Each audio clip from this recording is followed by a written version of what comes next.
अस्सलामुअलैकुम। प्रोग्राम खबर और तज्जिया में खुशामदीद। मैं सना कहवान, प्रोग्राम में मेरे साथ मुजम्मिल सरवर्दी साहब। मुजम्मिल साहब बहुत शुक्रिया।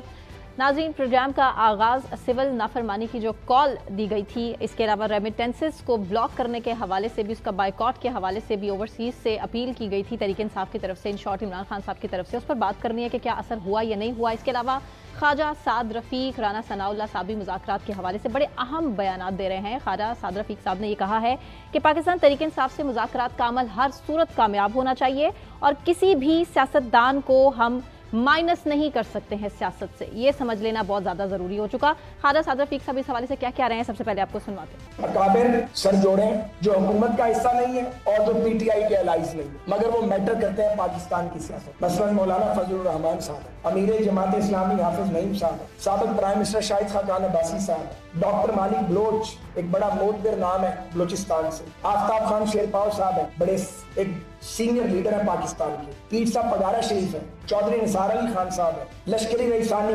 बात सख्त करते हैं मगर पाकिस्तानियत की बात करते हैं। या इस तरह के और लोग जो हुकूमती या पीटीआई के धड़े में नहीं है, वो मैं उनको दरखास्त करूंगा कि सर जोड़े, कुछ दानिश्वर साथ में लाए जाए और सर जोड़ के देखें कि इस मुसीबत से निकलने का रास्ता क्या है। मुसीबत से निकलने का रास्ता क्योंकि इस वक्त वाकई मुसीबत तो है, मुल्क की वो सूरत हाल नहीं है जो आने वाले टाइम में मजीद बिगड़ सकती है। उसको हालात को कंट्रोल तो किया जा सकता है। ख्वाजा साहब का इशारा बेसिकली इस तरफ।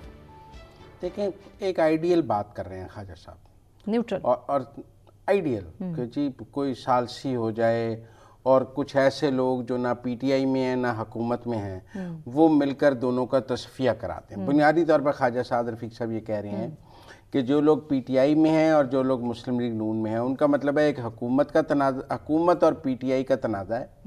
लिहाजा वो लोग जो पीपल्स पार्टी या पीएमएलएन या हुकूमत की दीगर जमातों से ताल्लुक़ रखते हैं वो भी ना हो और पीटीआई भी ना हो, और बाकी जो सियासत के लोग बच जाएं वो मिलकर इन दोनों का, हुकूमत का और अपोजिशन का तस्फिया कराते हैं, पीटीआई का तस्फिया कराते हैं। अब उन्होंने उसमें नाम लिए हैं मौलाना फजलुर रहमान के, शाहिद खाकान अब्बासी के, चौधरी निसार के, आफ्ताब शेरपाव के, डॉक्टर। मुझे ये मुमकिन नज़र नहीं आता। मेरा साद रफ़ीक साहब से एक भाइयों जैसा तल्लुक़ है, मैंने हमेशा उन्हें साद भाई कहा है, लेकिन टेक्निकली ये पॉसिबल नहीं है।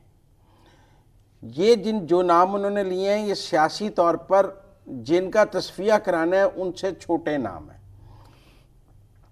सालिस होता है जिसका कद फ्रीकैन से बड़ा होता है, और फ्रीकैन जो हैं वो सालिस को अपना बड़ा मानकर कहते हैं आप हमारा फैसला करा दें, इसलिए कहा जाता है एस्टैब्लिशमेंट फैसला करा दे, फ्रीकैन से बड़ी है। अब शायद खाकान अब्बासी और मुस्लिम लीग नून और पीटीआई से बड़े नहीं हैं, पीर पगाड़ा मुस्लिम लीग नून और पीटीआई से बड़े नहीं हैं, आफ्ताब शेरपाव मुस्लिम लीग नून और पीटीआई से बड़े नहीं हैं, मौलाना फजलुर रहमान मुस्लिम लीग नून और पीटीआई से बड़े नहीं हैं। अपने से छोटे की कौन बात मानता है? सियासी का देखें, ये जितने नाम ख्वाजा साद रफ़ीक साहब ने लिए हैं, ये इन बड़ी जमातों के मोहताज हैं इंतखाबात में इत्तेहाद के लिए। पीर पगाड़ा हो, शाहिद खाकान हो, आफ्ताब शेरपाव हो, हाफिज नईमुर रहमान हो, चौधरी निसार, ये मेरा मतलब इनकी इंडिपेंडेंट पॉलिटिकल हैसियत अदर देन मौलाना फजलुर रहमान या शेरपाव, मतलब एक सीट जीतने की नहीं है। इनकी बात सियासत में कौन मानेगा? इनकी टीवी टॉक शोज़ की अहमियत हो सकती है कि जी ये बात करते हैं, टीवी टॉक शो के अच्छे गेस्ट हैं। इस तरह तो शेख रशीद का नाम भी लिया जा सकता था, उन्होंने ईद पर कोई 28 शो किए हैं, तो हर टीवी चैनल ने उनके साथ ईद शो किया है, लेकिन मेरा मतलब है वो उनकी पॉलिटिकल हैसियत तो नहीं है। तो मेरा ये ख्याल है कि ख्वाजा साहब का ये मौक़िफ़ तो ठीक है कि जो दो फ्रीकैन आपस में लड़ रहे हैं, इनकी कोई सालसी करा दे, कोई सुलह करा दे, कोई इनके दरमियान मुआहिदा करा दे, कोई इनको एक मेज़ पर बिठा दे, कोई इनके साथ, मेरा मतलब है कि ताकि पाकिस्तान में सुकून आ सके। मैं उनके कॉन्सेप्ट, हालात को ट्रैक पर लाने के लिए कॉन्सेप्ट और आइडिया से खिलाफ नहीं कर रहा, वो बात ठीक कर रहे हैं, लेकिन जो नाम ले रहे हैं इनके बस की बात नहीं है। मेरा मतलब है, क्या शाहिद खाकान अब्बासी, क्या हाफिज नईमुर रहमान साहब, क्या शेरपाव साहब, क्या पीर पगाड़ा, इनकी हैसियत पीटीआई के आगे क्या है और हुकूमत के आगे क्या है? दोनों मरहून मिन्नत हैं। कोई कैंप पीटीआई का मरहूने मिन्नत है, कोई कैंप उधर का कि मेरा उससे इत्तेहाद हो जाए तो मेरी 4 सीटें निकल आए, वो कहते हैं मेरा उससे इत्तेहाद हो जाए तो 4 सीटें निकल आए। इनकी इंडिपेंडेंट पॉलिटिकल हैसियत ऐसी नहीं है कि कोई 2 लोग इनकी बात मान सकें। तो मुझे लगता है आइडिया बुरा नहीं है कि कोई सालसी हो जाए हुकूमत और तहरीक इंसाफ के दरमियान, लेकिन वो सालसी के लिए जो नाम साद रफीक साहब ने लिए ये बहुत छोटे नाम है और पॉलिटिकली है। मैं कोई बड़ा छोटा इंसान, सब बराबर हैं, सियासत में सब बराबर हैं। सीटें कम ज़्यादा होना ये एक बात है, आज एक छोटी जमात है, कल बड़ी हो सकती है, मैं उससे एग्री नहीं करता। लेकिन आज के सियासी माहौल में जब तनाज़ा चल रहा है तब ये जिरगा कोई कबूल नहीं करेगा और ये एक्सेप्टेबल भी नहीं। लेकिन ये खाना नहीं, रफीक साहब की ये बात बात ये है कि कबूल है। पीटीआई मौलाना फजलुर रहमान क्या वो तो अपना तहफ़्फ़ुज़ आइन जो इत्तेहाद है उसका सरबराह मौलाना को नहीं मानते। उन्होंने महमूद खान अचकज़ई को बनाया हुआ है। आप मेरी बात समझें, तो उनको उनकी बात क्यों मानेगी ना हुकूमत? वैसे ही दर्द सर है आज भी जो हुकूमत ने का बाजू मरोड़ के मौलाना ने अपनी बात मनवाई है। हुकूमत मानना तो नहीं चाहती थी, बादले ना खास्ता है कि ये पीटीआई के साथ ना चले जाएं। तो जो सियासी शतरंज की बिसात है उस पर साद रफीक साहब ने जो नाम लिए हैं, मुझे नहीं लगता कि ये कोई तनाज़ा हल कराने की किसी पोजीशन में है। मतलब इमरान खान के ऊपर इन सब में से किसी का भार नहीं है। हाँ, कि ठीक है ना, और नवाज शरीफ पर भी इनका किसी का भार नहीं है। चले नवाज शरीफ तो फिर कहीं ना कहीं नहीं, भार तो नहीं है ना। जरदारी साहब भी इनमें से किसी को कोई अहमियत नहीं देते, कोई उनकी बात क्यों मानेंगे? मतलब मैं पहले कह रहा हूं कि सालस या जज या उसकी बात आप मानते हैं जिसको आप अपने से ताकतवर समझते हैं। पिंड दा चौधरी फैसला करता है, इसीलिए तो एस्टैब्लिशमेंट की आप मेरी बात समझिए, पंचायत या पिंड दा चौधरी फैसला करता है, पिंड दा कमी फैसला नहीं करता। तो मैं कोई सियासत में किसी को कमी नहीं कहना चाहता, लेकिन चौधरी फैसला करेंगे। अब चौधरी कौन है ये एक अलग बात है। लिहाजा मेरे ख्याल में साद रफीक साहब के फार्मूले से मैं इस तरह मुत्तफिक नहीं हूँ। अच्छा फार्मूला है, वो चाहते हैं, लेकिन अपनी इसी तकरीर में उन्होंने ये कहा कि मैं अपनी जो उन्होंने 16 महीने जेल काटी है उसका जिम्मेदार इमरान खान को नहीं समझता। बाजवा वो कहते हैं कि मुझे बाजवा और साकिब निसार ने जेल में डाला था, उनका मैं क्यों इमरान खान का नाम लूं? आप मैं नाम लूंगा तो बाजवा और साकिब निसार का नाम लूंगा। तो पॉलिटिकली वो एक ठीक बात भी कर रहे हैं और आजकल वो सीज फायर के हक में है और कह रहे सियासत दफन नहीं की जा सकती किसी की। ख्वाजा साद रफीक साहब पॉलिटिकल सीज फायर के हक में हैं और पॉलिटिकल सीज फायर के लिए राह हमवार करना चाहते हैं। लेकिन टेक्निकली जो नाम उन्होंने लिए वो मुझे ठीक नहीं लग रहे। उससे बेहतर नाम मेरे ख्याल में राना सनाउल्लाह साहब ने जो बात की है वो मेरे ख्याल से बड़ी गौर तलब बात है। और राना साहब ने खुलकर कहा है कि जी नवाज शरीफ, इमरान खान और आसिफ अली जरदारी बैठ जाएं तो मसाइल हल हो जाएंगे। 70 साल के मसाइल 70 दिन में हल हो सकते हैं। राना साहब क्या कह रहे हैं, पहले सुनिए। लेकिन इसमें अगर 3 नाम और शामिल कर लिए जाए और उनकी सोच वही हो जो 21 अक्टूबर 2023 को मियां नवाज शरीफ की थी, तो मैं ये कहता हूं कि ये जो बहरान 70 सालों से इस मुल्क को घेरे हुए हैं, ये 70 दिनों में खत्म हो सकते हैं। नामों में मियां नवाज शरीफ का नाम होना चाहिए, इमरान खान साहब का नाम भी होना चाहिए और इन नामों में आसिफ अली जरदारी साहब का भी नाम होना चाहिए। ये लोग बैठ जाएं। क्या मुज़ाकराती टीमें, ख्वाजा साद रफीक साहब, क्या वहां पे जो भी मुज़ाकरात होंगे उनसे जो भी रिपोर्ट वहां पे मौक़िफ़ बनेगा वो आपकी ऑडिटिंग के बाद क्या वो लीडरशिप को पेश नहीं होगा? बड़ा दिल खोल कर राना साहब ने ये बात कर दी है। जो साद रफीक साहब की बात का जवाब दे रहे थे, ये असल में ख्वाजा रफीक साहब की बरसी थी लाहौर में जी। वहां पर मुख्तलिफ सियासतदान आए हुए थे और वो ख्वाजा रफीक साहब की बरसी पर सियासी तकारीर हुई। वहाँ ख्वाजा आसिफ साहब भी थे, सरदार याद सादिक भी थे, लियाकत बलोच भी थे और लोग भी थे और वहाँ पर सियासी मुज़ाकरात की बात हुई जहाँ ख्वाजा आसिफ साहब ने कहा कि मुझे तो पता ही नहीं है क्यों मुज़ाकरात हो रहे हैं, नहीं होने चाहिए, नहीं हो या क्यों हो रहे हैं। वहाँ पर जब साद रफीक साहब ने ये 7 नाम लिए तो उसके जवाब में राना सनाउल्लाह साहब ने कहा कि ये 7 नाम रहने दें, ये 3 नाम ले लें, ये 3 ही काफी हैं। इन 3 को इकट्ठे बिठा लें तो मसाइल हल हो जाएंगे। एक मेज पर बिठा, एक पेज पर आना तो दूसरा मेज पर बिठा। अच्छा, अब देखें एक मेज पर ये 3 कई दफा बैठ सकते थे। नवाज शरीफ बनीगाला गए नहीं गए, नवाज शरीफ शौकत खानम गए जब इमरान खान गिर गए, तो अब कोई नवाज शरीफ के पास चल के चला जाए। मतलब आप तो कुलसूम नवाज की ताज़ियत करने को भी तैयार नहीं थे ना, उस वक्त आप वजीर आज़म थे तो आप कुलसूम नवाज की ताज़ियत करने को भी तैयार नहीं थे। वो आपकी इयादत करने आए, आप उनसे उनकी बेगम की ताज़ियत करने को तैयार नहीं थे। वो शौकत खानम आप गिर गए तो वो आपकी फ़ौरन खबर पूछने और अपनी इंतखाबी मुहिम मुअत्तल कर दी उन्होंने कि इमरान खान 2013 में गिर गया तो मैं अब आगे जलसे नहीं करूँगा, पहले उसकी सेहत पूछूंगा। तो वो पहले शौकत खानम रात पहुँचे, फिर इलेक्शंस के बाद वो बनी गाला गए। उन्होंने तो नवाज इमरान खान साहब का डिज़ाइन और था 2014 में, और उनके पास धरने धुरने का स्क्रिप्ट मौजूद था, तो उन्होंने उसको रेसिप्रोकेट नहीं किया। लेकिन टेक्निकली बात यह है कि आसिफ जरदारी साहब, पीपल्स पार्टी तो इलेक्शन के 8 फरवरी के बाद भी पीटीआई के साथ जाने को तैयार थी। बिलावल का तो दिल पीटीआई की तरफ बजता है। क्यों भला? देखिए वो समझते हैं नून लीग से बेहतर था आधे अगर पीटीआई के साथ हो जाए। मतलब अगर पीटीआई बिलावल को प्राइम मिनिस्टर बना देती तो शायद पाकिस्तान का बिलावल मुतफिका वजीर आज़म हो जाता। नून लीग भी वोट डाल देती, पीटीआई भी वोट डाल देती, पीपल्स पार्टी भी वोट है, मुतफक्का वजीर आज़म भी बिलावल हो सकते थे अगर पीटीआई बिलावल के सर पे रख देती कि हम बिलावल को वजीर आज़म बनाने के लिए तैयार हैं, तो मुस्लिम लीग नून कहती बिलावल को हम भी वोट डाल देते हैं। ऐसी कौन सी बात अगर ये होता तो बात ये है कि पीपल्स पार्टी ने तो भी पीटीआई के साथ इत्तेहाद की काफ़ी कोशिशें की हैं, क्योंकि पीपल्स पार्टी को तो सूट करता है पीटीआई के साथ इत्तेहाद पंजाब में और ये, लेकिन वो मुमकिन नहीं हो सका।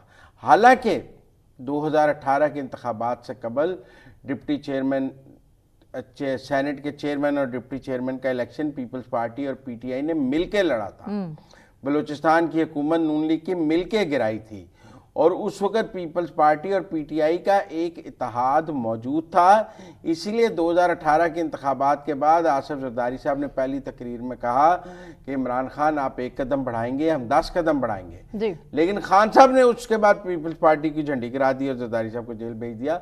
वो पीपल्स पार्टी के साथ चलने के लिए भी तैयार नहीं थे।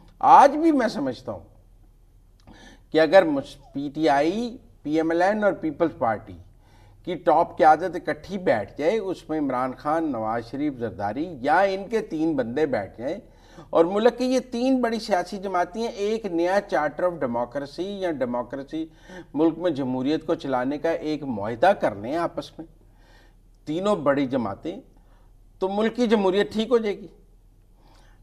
लेकिन उसके लिए क्या होगा? उसके लिए कहीं ना कहीं बानी पीटीआई को इनकी पॉलिटिकल हैसियत को कबूल करना पड़ेगा। वही जो एक मिसाक जमहूरियत हुआ था और उसके तसलसल में अब ये मिसाक जमहूरियत देखें, बेनजीर और नवाज शरीफ के दरमियान मिसाक जमहूरियत तब नहीं हुआ था जब वो इक्तदार में थे। मुशर्रफ ने बाहर निकाला, दोनों ने मिलकर बात की जमहूरियत बात। आज इमरान खान साहब कहें कि मैं मुस्लिम लीग नून और पीपल्स पार्टी के साथ एक नया चार्टर करने के लिए तैयार हूं, उसको कोई नया नाम दे दें, तो उस चार्टर के तहत वो तीनों बड़ी जमातें वो चार्टर साइन कर लें तो पाकिस्तान की सियासत में सुकून आ जाएगा। लेकिन क्या वो तैयार होंगे? नहीं, वो पहले ये ऐसा चार्टर कहते हैं हम एस्टैब्लिशमेंट के साथ करना चाहते हैं, फिर कहते हैं अमेरिका के साथ करना चाहते हैं। वो कोई मुल्क की सियासी जमातों के साथ तो कोई चार्टर नहीं करना चाहते, वो चार्टर करना चाहते हैं वाशिंगटन के साथ या पिंडी के साथ। लेकिन अब बहरहाल मुज़ाकरात के लिए उन्होंने हामी भरी है। ये तो मतलब सबको पता ही नहीं ये नाकाम हो जानी है। जो शर्तें हैं ये तो कामयाब हो ही नहीं सकती। और रेमिटेंसेस का जो बायकॉट है, जनवरी का डेडलाइन है, सारा कुछ है, तो मेरा मतलब इनकी कामयाबी का तो कोई इम्कान नहीं है इन मुज़ाकरात की। 31 जनवरी की डेडलाइन इसीलिए है कि 20 जनवरी को ट्रंप आ जाएगा, फरवरी में हम जो है तमाशा दोबारा शुरू कर देंगे, वो सबको पता है। लेकिन जो राना सनाउल्लाह ने फार्मूला दिया है वो काबिल अमल फार्मूला है। रेमिटेंसेस की भी बात कर लें कि बायकॉट रेमिटेंसेस का ब्रेक का टाइम। ठीक है, ब्रेक लेते हैं, ब्रेक से वापस आने के बाद कंटिन्यू करेंगे। जी हमारे साथ रहिए।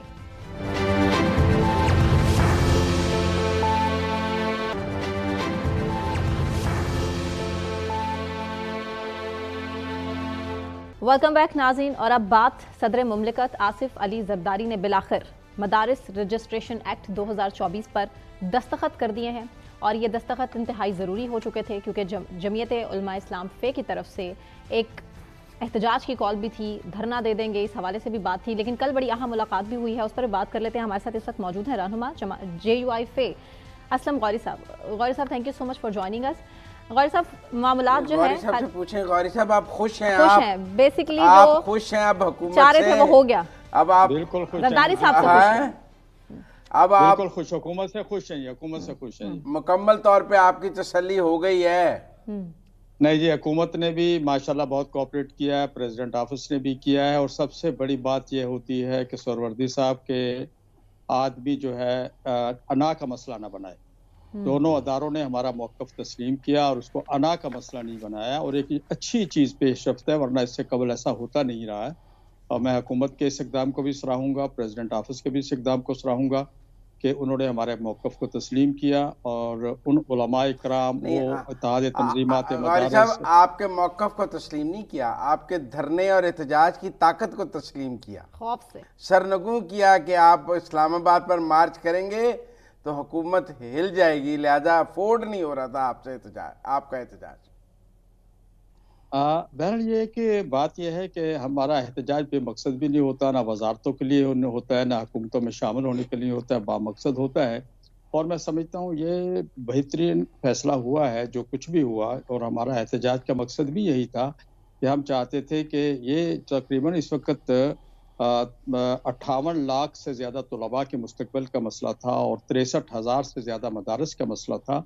और ये सारे मसाइल थे जिसकी वजह से हम हुकूमत से बार बार कह रहे थे, और हुकूमत ने हमें कमिटमेंट भी की थी। और हुकूमत ने हमसे 26वीं तरमीम बनाते वक्त खुद हुकूमत का बिल था, ये हमारा बिल नहीं था, हुकूमत ही का बिल था, और हुकूमत ने ही इसको बनाया, वजारत कानून ने बनाया, उन्होंने पेश किया, लेकिन पता नहीं कहाँ क्या हुआ।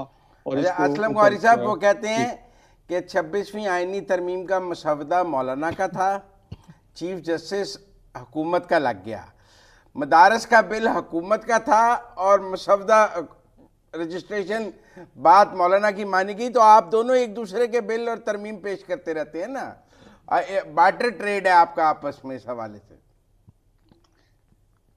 मैं समझता हूँ कि बात असूलों की है। और उस वक्त भी आपको पता है कि हुकूमत की तो 56 थी क्लासेस, जिसको हमने 34 उनकी क्लासेस डिलीट कराई थी, और उसके बाद 24।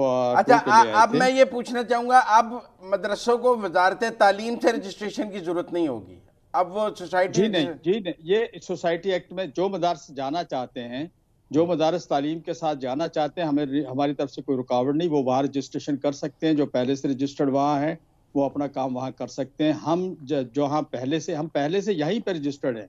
हम 70-75 साल जब से पाकिस्तान बना यहीं पे रजिस्टर्ड हैं। और हम नहीं हैं, हमारे साथ अल्लामा इकबाल ओपन यूनिवर्सिटी है, कराची ग्रामर स्कूल है, और इसी तरह जनाब कायद-ए-आज़म मोहम्मद अली जना कभी जहाँ पढ़ा करते थे, सिंध मदरसातुल इस्लाम है, और तो और जनाब यहाँ पर तो कुछ वजारत सेहत के अंडर आने वाले भी अदारे यहाँ पर। असल में सोसाइटी एक्ट में वो सब अदारे यहाँ पर रजिस्टर्ड होते हैं जो हुकूमत की अमदाद के बगैर चलते हैं और खुद ही अपना जो अखराजात और सारी चीजें खुद चूंकि हमने गौरी साहब हमने तकसीम देखी थी ना कि मतलब कुछ मदारस के लोग जो थे वो कह रहे थे कि हम तो वजारत तालीम के साथ रहना चाहते हैं, और कुछ आपके साथ थे, एक तकसीम थी मदारस की। तो अब जिसकी जहाँ मर्जी है, जो आपके वाले सोसाइटीज़ में आना चाहे वहाँ आ जाए, जो तालीम में जाना चाहे वहाँ चला जाए। हुकूमत ने टू विंडो ऑपरेशन कर दिया कि जहाँ दिल चाहे कर लें।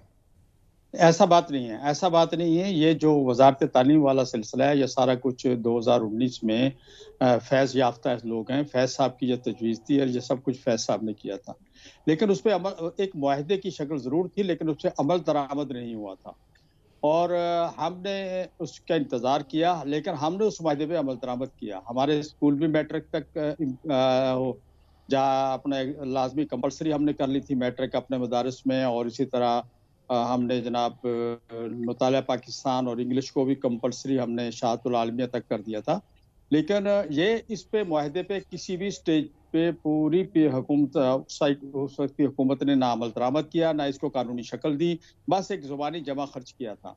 तो हम उस वक्त 2012 जब ये पीडीएम की हुकूमत बनी तो हमने इस इशू को उठाया। हमने कहा कि ये हमें एक लॉलीपॉप दिया गया, एक मुआहदा किया गया, उस पर अमल दरामद तो नहीं हुआ। तो फिर यह तय हुआ कि ये नई चीज बनाई जाए। उसने इसको जो नया बिल बनाया गया था, ये दो पीडीएम हुकूमत में बना था, और उस वक्त के तमाम गौरी साहब, आपका मौकफ था कि ये बिल अमेरिका रुकवा रहा है और अमेरिका के खौफ से हुकूमत ये बिल नहीं मान रही। अब अमेरिका का खौफ खत्म हो गया है, अमेरिका का दबाव खत्म हो गया है, या हुकूमत में ताकत आ गई है अमेरिका को आंखें दिखाने की? मैं समझता हूँ कि हुकूमत पहले जो उस दौर में था, हमें ये कहा गया था कि फटफ जो है वो इसमें रुकावट है। नहीं, मैं पीडीएम तो अभी हुकूमत में 2 ये कहा महीने गया 1 था, उसकी महीना वजह पहले की बात कर रहा हूँ। महीना पहले जब नहीं दस्तखत हो रहे थे, अमेरिका जब की सदर ने इनकार कर दिया था, तो आप कह रहे थे बैरूनी दबाव है। मैं पूछ रहा हूँ अब बैरूनी दबाव खत्म हो गया या आपकी वो बात गलत साबित हो गई? नहीं जी, अब तो बैरूनी साहबजारे ये हमारी नहीं, ये तो प्रेसिडेंट ने ऑब्जेक्शन में लिखा था ना, ये उन्होंने कहा था। लेकिन मैं समझता हूँ कि उनकी ये बात शायद उन्हीं के स्पोक्स पर्सन से पूछी है तो मुनासिब है। हम तो उस वक्त भी ये कह रहे थे कि जी ये ऐसा नहीं है, आप किसी गलत फहमी में हैं, असल चीज बताएं कि क्यों इसको रोक रहे हैं। तो बहरहाल अल्हम्दुलिल्लाह एक मसला नहीं तो हल फिर हुआ। असल देखिए, कोई बैरूनी, अगर मैं समझता हूँ इस पे अगर बैरूनी दबाव अगर हुकूमतें कबूल करेंगी तो हम ना मिसाइल प्रोग्राम जारी रख सकते हैं, ना एटमी प्रोग्राम जारी रख नहीं, सकते हैं, ना हम अपने मुल्क का दिफा कर सकते हैं, देखें ना आप बैरूनी फिर हमारे मुदाफत मुल्क को के गौरी नहीं साहब, खत्म मुतहद कर आपके सकते। दो इशारे थे। एक आप कह रहे थे कि बैरूनी दबाव है, दूसरा आप कह रहे थे कि एस्टेब्लिशमेंट रुकावट है। अब मुझे समझ नहीं आ रही कि ये जब मुआहदा आपका हो गया है तो क्या एस्टेब्लिशमेंट की रुकावट भी दूर हुई है और अमेरिका भी मान गया है? तो ये दोनों बातें हो गई हैं कि पिंडी भी मान गया और वाशिंगटन भी मान गया है। देखें, हुकूमत के तमाम अदारे जो हुकूमत के अंडर आते हैं वो सब अदारे इसके ऑन बोर्ड थे, उन सब के मशवरे से ये सारा कुछ हुआ है। और आप उसको कोई भी नाम दें, पिंडी दें या कोई और नाम भी दें, लेकिन वो तमाम अदारे जो अदारे हुकूमत के साथ वो सब ऑन बोर्ड थे, उन सब के मशवरे से ये सारा कुछ हुआ है। और बाकी रह गया अमेरिका का मसला, अमेरिका तो हुकूमत बताएगा कब अमेरिका पीछे हुआ है या नहीं हुआ है। लेकिन मैं समझता हूँ वो जैसे आदत होती है, जब ऑब्जेक्शन किसी को करना हो या रोकना हो तो फिर ट्रक की बत्ती के पीछे लगाया जाता है। जैसे वो चंद मदारस वाले ला के बिठा दिए गए थे कि मौलवी से मौलवी मुकाबला करे, हमने उसको भी मना किया कि हमने कहा हम किसी मुकाबले के लिए नहीं आए, वो जहाँ रहना चाहते खुशी से रहें, हमें तो उससे कोई इख्तलाफ नहीं है। तो मेरा ख्याल मामला सारे उन्होंने जो वो हरबे कहते कर सकती थी हुकूमत हैं की है। मैं वो कहते हैं गेम मैं बदली, इस मौके पे वो कहते हैं जी गेम बदली जी जब जी मुफ्ती तकी उस्मानी आपके साथ आके खड़े हो गए। नहीं, ये सब कुछ मुफ्ती तकी उस्मानी साहब ने या उनकी पूरी टीम ने, जो इत्तेहाद तंजीमात मदारस है जिसमें तमाम शिया मदारस भी हैं, जिसमें अहले हदीस बरेलवी और प्रोफेसर साजिद भी साहब भी इसमें थे, जनाब मुनीब साहब भी थे, मुनीब साहब भी थे, मुफ्ती तकी उस्मानी तो साहब भी अब थे, ये आप पूरे अब जब हुकूमत ने आपकी बात मान ली है तो आप हुकूमत में शामिल भी हो जाएंगे या रहेंगे ऑपोजिशन में ही? नहीं, इससे तो कोई ताल्लुक नहीं है कि अगर कोई एक बिल मान लिया जाए या एक बन जाए हम हुकूमत में चले जाएंगे। हुकूमत में जाने की तरजीहात और होती हैं। हम तो हमेशा ये कहते हैं कि हमें आपने इस लायक छोड़ा ही नहीं है कि हम अपोजिशन भी सही तरीके से कर सकें। वो भी हमें दूसरी अपोजिशन के साथ मिलकर अपोजिशन करनी पड़ती है। 8 आदमी के साथ मैं अपोजिशन भी पूरी नहीं कर सकता। तो हुकूमत में जाके मुझे क्या मिलेगा 8 से? और जब मुझे इस लायक छोड़ा भी नहीं आप लोगों ने, तो फिर मुझसे क्या तवक्को रखते हैं कि मैं हुकूमत में आऊंगा तो क्या कारकर्दगी करूंगा आपके साथ? 8 वोटों से पूरे पाकिस्तान की सियासत घुमा दी आपने। पहले पूरी तरमीम उड़वा दी 8 वोटों से, फिर ये मदारस बिल गवर्नमेंट को सरेंडर करा दिया, सरनगू करा दिया 8 वोटों से। ये 8 वोट तो 372 वोटों पे भारी हैं इस वक्त। पूरी पूरी पार्लियामान 8 वोटों की मोहताज है आपके। मेरा ख्याल ये आप जो दुरुस्त फरमा रहे हैं, इसीलिए मुझे 14 से 8 पे लाए। हम तो सोच रहे थे हम इस दफा 40 होंगे और हमारे पास बहुत सा ऐसा रिजल्ट मौजूद है जिसमें हमारा ऐलान होना चाहिए था फॉर्म 45 के तहत। बहरहाल ये वो पंजाब से है, केपी केपी से है, सिंध से है, कहाँ से है? देखिए, इसमें ज्यादातर केपी के, नंबर 2 पे पंजाब, नंबर 2 बलूचिस्तान और नंबर 3 पे सिंध और नंबर 4 पे पंजाब की चंद सीटें वो भी हैं। तो इस तरह ये कि जो मैं समझता हूँ ये बना हुकूमत बनी है, हुकूमत जो हुक्मरान है वो भी बेचारे परेशान है और जो अपोजिशन है वो तो अपनी जगह परेशान होती है। तो पर ये आपका पीटीआई से तो बेहतरीन इत्तेहाद चल रहा है, घी शक्कर हैं आप आपस में उसमें, की तरफ देखते हैं फिर आप कहते हैं हमारी सीटें भी वो खा गए हैं। तो आप और वो तो घी शक्कर हैं आजकल। देखिए, ये तो बंदर बाट जिन्होंने की है वो खा गए। ना पीटीआई का कसूर है, ना मुस्लिम लीग नून का कसूर है, ना पीपल्स पार्टी का कसूर है, हम कहते नहीं है। लेकिन ठीक है, उन्होंने जिसको भी देनी थी दे दी सीटें। असूली तौर पर तो देने वाले कोई और लोग हैं और हम बार बार यही कहते हैं कि साफ और शफाफ इंतखाबात जब तक नहीं होंगे इस मुल्क के मसाइल हल नहीं होंगे। ना अवाम की मुंतखब हुकूमत जब हुकूमतें किसी और को जवाब देंगी, अवाम को जवाब देनी होंगी, तो फिर इसी तरह हुकूमतें भी मसाइल में रहेंगी, अवाम भी मुश्किलात में चलें, रहेंगी। बस आखिर में आप कह सकते हैं कि अब अगले 5 साल आपका हुकूमत से कोई तनाज़ा नहीं होगा, अगले 5 साल JUIF कोई धरना या हुकूमत गिराने की अपील नहीं करेगी और अब पार्लियामान में पुरसुकून सियासत होगी, अगले 5 साल आपकी बात मानी गई है? ये तो हुकूमत के ऊपर डिपेंड करता है, हुकूमत के फैसलों पे डिपेंड करता है, हुकूमत क्या फैसले करेगी, क्या किस तरफ जाएगी। जब हुकूमत गलत फैसला करेगी तो बहैसियत अपोजिशन हम उस पर एहतजाज भी करेंगे, उसकी रुकावट भी बनेंगे, और नहीं करेगी तो हम उस तरह की अपोजिशन नहीं करेंगे कि बिला वजह हुकूमत के रास्ते में रोड़े अटकाते रहें। हाँ, अलबत्ता जब असूलों की बात होगी तो हम असूलों पे एहतजाज भी करेंगे और अपोजिशन, भरपूर अपोजिशन। ये जो तहरीक-ए-इंसाफ के मुज़ाकरात हैं, ये कामयाब हो जाएंगे जो चल रहे हैं आजकल, हुकूमत और तहरीक-ए-इंसाफ के मुज़ाकरात? मेरा ख्याल इसमें दोनों को बड़ा दिल करना पड़ेगा, दोनों को खुले दिल के साथ आगे बढ़ना होगा, बाजू खोल के बढ़ना होगा। ये जो ताने और पंजाबी में कहते हैं ना, सौतनों वाले मैंने, ये मैंने जब तक बंद नहीं होंगे, मैं मुज़ाकरात की कामयाबी मुझे कहीं नजर नहीं आती। इनको एक दूसरे को ताने तो मौलाना भी बहुत मारते हैं, ताने तो मौलाना भी, मौलाना कम नहीं मारते, लेकिन मौलाना की बुरा नहीं मनाते और PTI की बुरा मना लेती है हुकूमत और एस्टेब्लिशमेंट। मौलाना सुनाते हैं तो वो घी शक्कर लगता है, वो सुनाए तो जहर लगता है। देखें, हम मौलाना जब बात करते हैं तो वो बड़े बन के बात करते हैं, वो बड़े अंदाज में बात करते हैं, तो उनको वो एहतराम का रिश्ता भी देते हैं, उनकी सुन भी लेते हैं, और वो समझ भी रहे होते हैं कि ये जो बंदा बात कर रहा है उसके अंदर वजन है। ये नहीं कि उन्होंने किसी स्टेज पे इनकार किया गया। और मैं सबसे पहले एक बात आखिर में करना मैं भी चाहूंगा कि मैं एजाज सादिक साहब का बहुत मशकूर हूँ। सबसे पहले उन्होंने मेरे मौक़िफ़ की तायीद की थी, तो उन्होंने एक टीवी प्रोग्राम में तायीद की थी मेरे मौक़िफ़ की, और आज अगर मैं उनका शुक्रिया अदा करूं तो ना करूं तो मैं समझता हूं बहुत बड़ी ज्यादती होगी। तो आप कहते हैं तहरीक-ए-इंसाफ की बात में वजन नहीं होता और मौलाना की बात में वजन होता है। लेकिन मौलाना इमरान खान साहब की मुलाकात भी स्केड्यूल होने वाली आने वाले दिनों में, इसकी भी खबरें। अडयाले जा रही है मौलाना?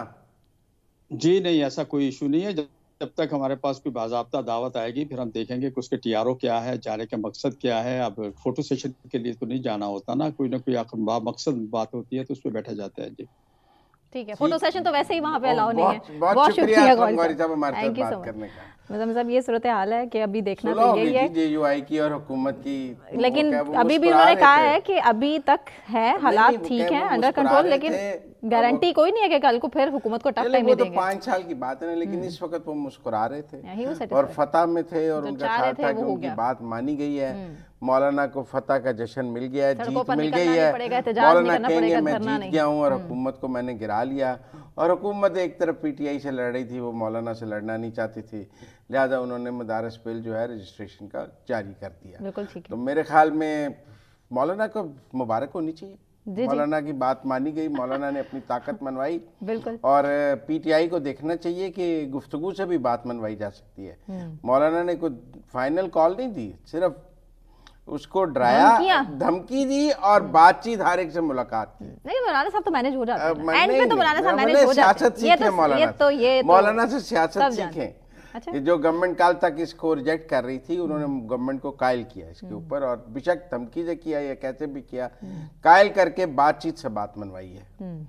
ये बात तो समझिए ना, को उन्होंने धरने से तो बात नहीं ना मनवाई, बातचीत से बात मनवाई। बहरहाल मौलाना को मुबारक हो। गवर्नमेंट ने भी अच्छी हिकमत अमली की, क्योंकि गवर्नमेंट का ख्याल है कि फरवरी में फिर PTI ने जश्न लगाना है, फिर सड़कों पे आना है ट्रंप के आने के बाद। तो मौलाना को क्यों मौका दें कि हमारे खिलाफ सड़कों पे आए? मौलाना भी बड़ा अपना भार रख रहे हैं, कह रहे हैं कि अगर बुलाते भी हैं, सोचा कि इमरान खान साहब तो सोचेंगे मिलना है कि नहीं, ये मुज़ाकरात नाकाम होने हैं, उसके बाद PTI ने सड़कों पे आने, तो हम मौलाना को क्यों मौका दें कि वो PTI का ईंधन बने? तो ठीक किया, ऑर्डिनेंस जारी कर दिया है। तो लेकिन ये बहुत पहले ही नहीं हो जाना चाहिए। आज JUI के जो सोशल मीडिया अकाउंट्स हैं वो फतह का ऐलान कर रहे हैं कि हम जीत गए हैं, हम जीत गए हैं। वो कह रहे हैं 65,000 तलबा हैं और 58,000 मदरसे हैं, और ये मौलाना का वोट बैंक है, बैरूनी क़ुव्वतें मुलव्विस नहीं थी, और ये मौलाना का वोट बैंक, मौलाना ने अपने वोट बैंक को कहते हैं उनके, उनका उसी से ही उनका चलता है। ब्रेक लेते हैं, ब्रेक से वापस आने के बाद कंटिन्यू करेंगे हमारे साथ।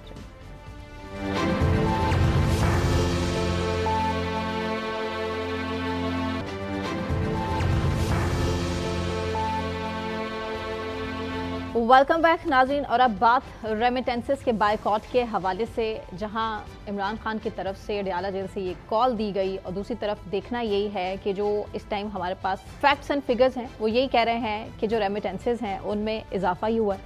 मुज़म्मिल साहब, कोई अच्छी खबरें हैं या शाबाश ओवरसीज पाकिस्तानियों? हमें ये समझना चाहिए कि पीटीआई ने और इमरान खान ने रेमिटेंसेस रोकने की कॉल क्यों दी। देखिए, अगर हम सिर्फ जनवरी से नवंबर तक की बात करें, कॉल दिसंबर में आई है, ठीक है ना। हमें वैसे तो देखना चाहिए फाइनल कॉल जो 26 नवंबर की थी उसके बाद रेमिटेंसेस बंद करने की बात हुई है। तो जनवरी से नवंबर जो 11 महीने हैं उनमें 21 अरब 5 करोड़ डॉलर पाकिस्तान में रेमिटेंसेस आई। सऊदी अरब से हमें 7 अरब 29 करोड़ आए हैं, जो पिछले साल की निस्बत 38% ज़्यादा है।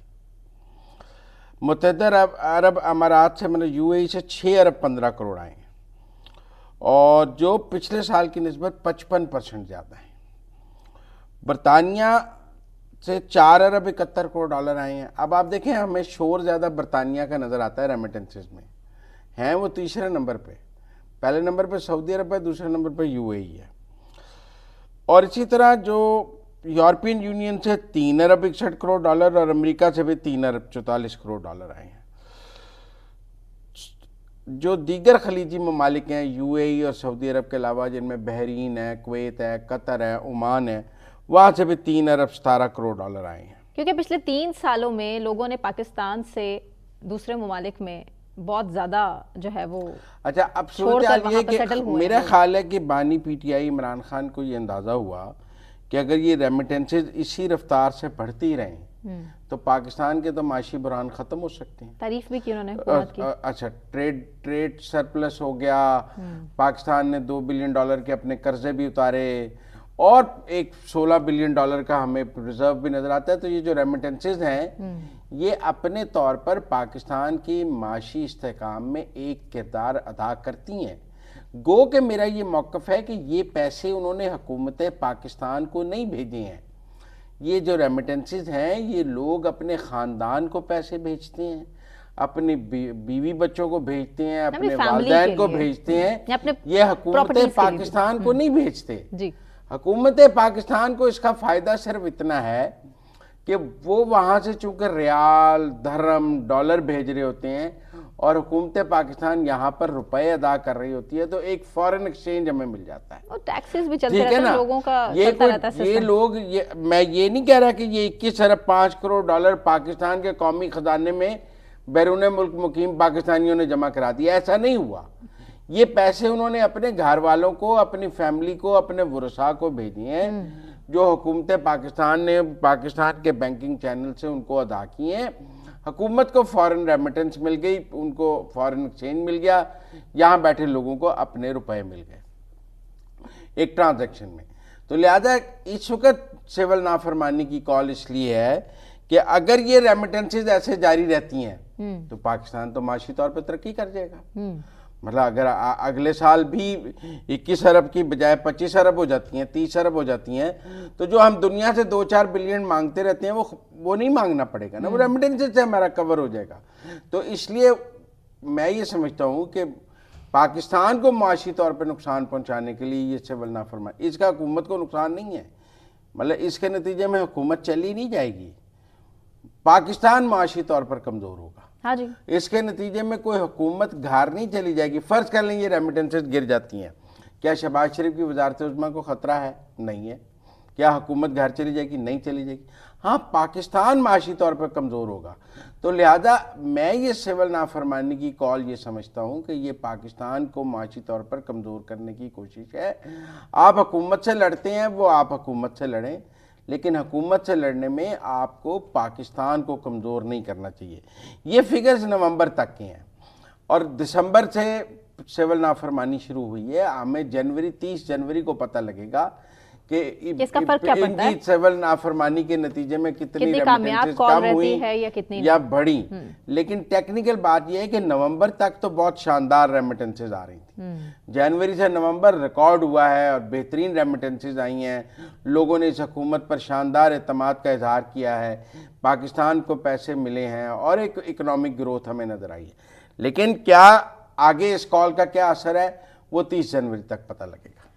अब 2024 ओवरऑल हमारा आज का प्रोग्राम जो है ना वो आखिरी प्रोग्राम है 2024 तो हम जब नेक्स्ट वीक में ऑब्वियसली कर रहे होंगे प्रोग्राम, तो फिर हम 2025 में आएंगे, जा चुके होंगे। हम नाज़रीन से अब इसके बाद 2025 में मिलेंगे इंशाल्लाह। तो 2024 का जिक्र कर लेते हैं कि 24 कैसा रहा, किस सियासी जमात के लिए बेहतर था और किस सियासी जमात के लिए सबसे बुरा था। और ऑब्वियसली हम क्या पाकिस्तान में सब इसको ज़ाहिरा सियासत पर बड़ी गहरी नज़र रखते हैं, बाशऊर कौम है, अवाम है, सब समझते हैं बेहतरीन तरीके से कि जो तरीके इंसाफ है उनके लिए 2024 का साल बेहतरीन तो नहीं था।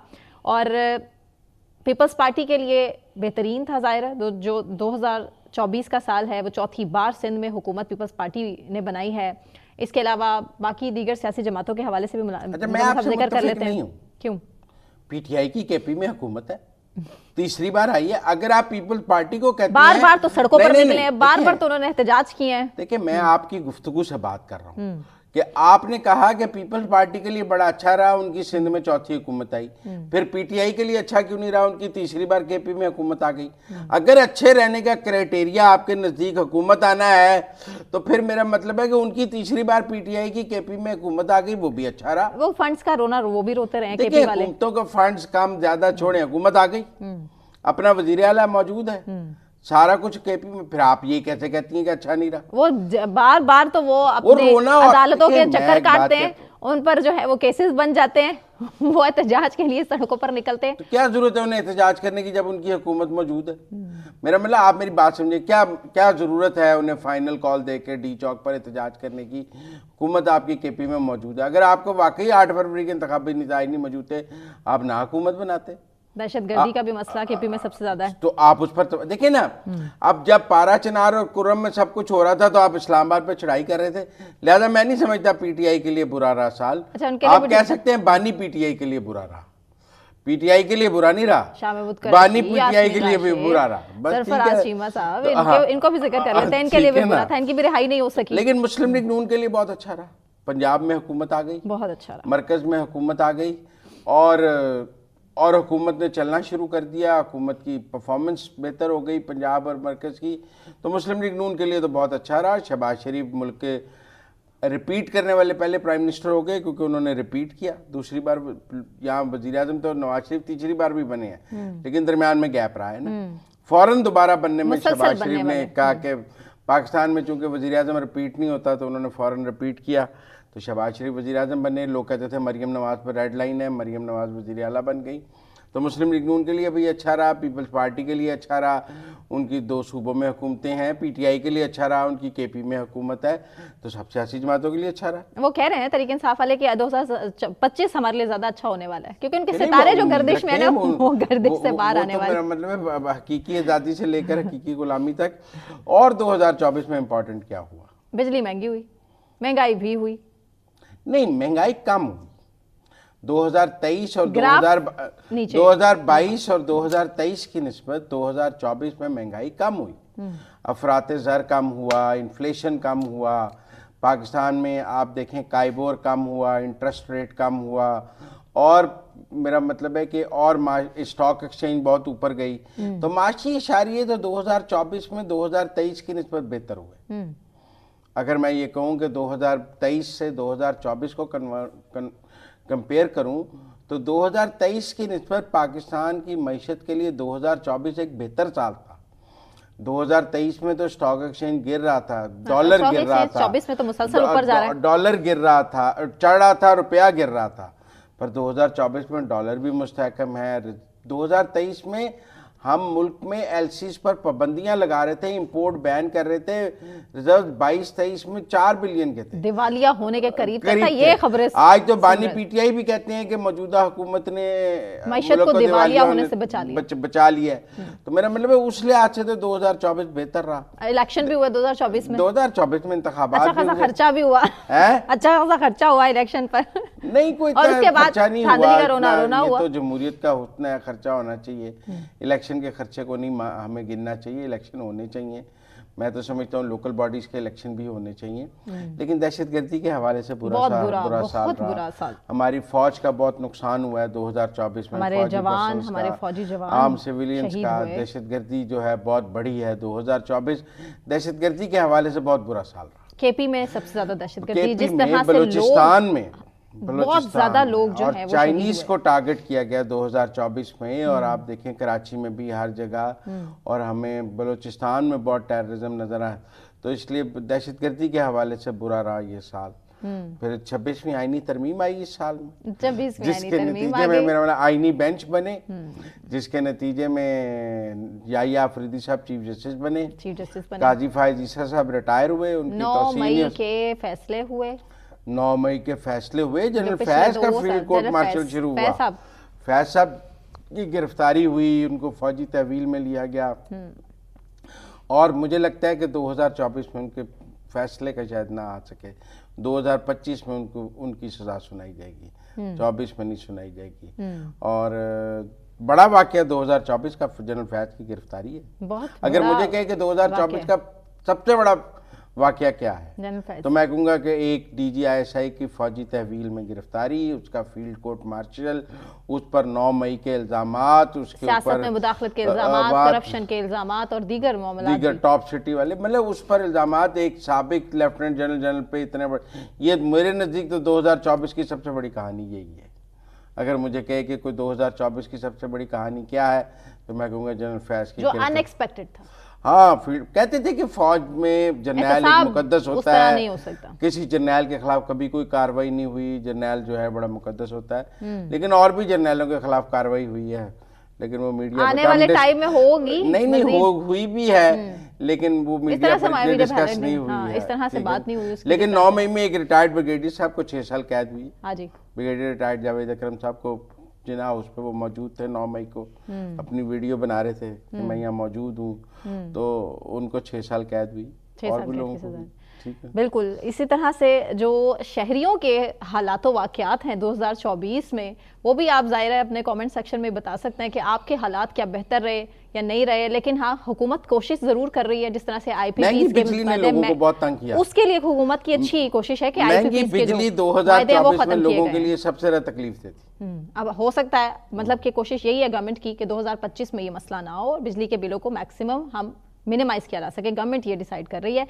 इसी के साथ मुदम्मिल साहब, आपका बहुत शुक्रिया। मुझे भी सना के अवान को इजाज़त दीजिए। अपना बहुत ख्याल रखिए। 2025 में मुलाकात होगी। अल्लाह हाफ़िज़।